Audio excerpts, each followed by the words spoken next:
League के साथ क्या चल रहा है सर? ये जो बड़े इल्ज़ामात और तनकीद उठ रही, इस पे ज़रा रोशनी डाल दें। नून लीग तय जी करके आई है ना बहुत सारी चीजें।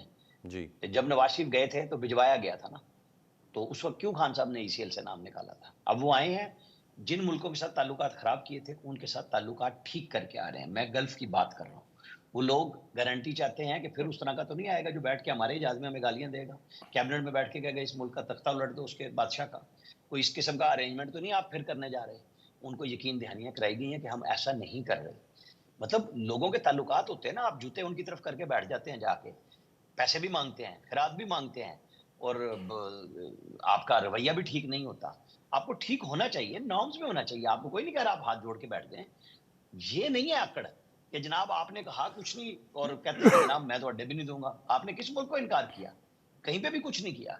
आप अगर इतने बड़े बहादुर थे तो तुर्की और महातीर के साथ जो दावे किए थे, वादे किए थे, तो फिर उस कॉन्फ्रेंस में जाते ना। आप तो एम्बेसडर नहीं भिजवा सके, इतने पॉपुलर थे आप। आज अगर नवाज शरीफ आ रहे हैं और बहुत से लोगों की मुझे दुख और तकलीफ का एहसास है, लेकिन मैं कुछ कर नहीं सकता क्योंकि उस शख्स ने कुछ डिलीवर किया है।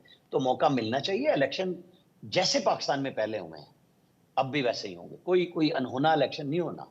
वो जैसे, और उनको 99 के बाद 4 इलेक्शनों में से एक लड़ने दिया है। मुझे बताएं कि उस वक्त क्या सारे इंसाफ के तकाजे पूरे हो रहे थे? हमें रियलिटी पे जाना चाहिए। पीटीआई को रास्ता लेना चाहिए।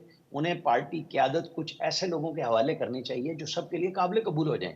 आप रहें लीडर, रहबर रहें, कुछ भी करें, लेकिन पाकिस्तान की पॉलिटिक्स को पॉलिटिक्स रहने दें। आपने जिस तरीके से गालम गलोच ब्रिगेड तैयार करा के लोगों के ऊपर चढ़ाई, उसने तमाम तमीज खत्म कर दिया है, माशरे का फैब्रिक तोड़ दिया है। तो उनको चाहिए, जैसे असद कैसर साहब मौलाना फजल रहमान की तरफ गए और उनकी सोशल मीडिया टीम ने उनकी तबाही कर दी, और वो वापस हो गए कि नहीं जी हम तो हो गए थे। भाई दुआ, वो 1 घंटे से दुआ ही कर रहे थे उनकी खुशदामद की। पता नहीं क्या हो रहा था। उनके लोग साथ गए हुए, बैरिस्टर साहब कहते हैं हम तो पॉलिटिकल बात भी कर रहे थे, इलेक्शन भी कर रहे थे। मतलब कोई एक पैमाने पे रहें। आप हेल्प लेने गए हैं तो फिर खुल के रहें। फिर आप मदद मांग रहे हैं उनसे जिनके ऊपर आप चढ़ाई करते थे, तो फिर अपने सोशल मीडिया को सहें, क्योंकि आपने उनको गाली देने का सिखाया है। तो रास्ता बनाएं, रास्ता लीजिए, मुल्क आगे चलना चाहिए। बहुत हमारे साथ हो चुकी है।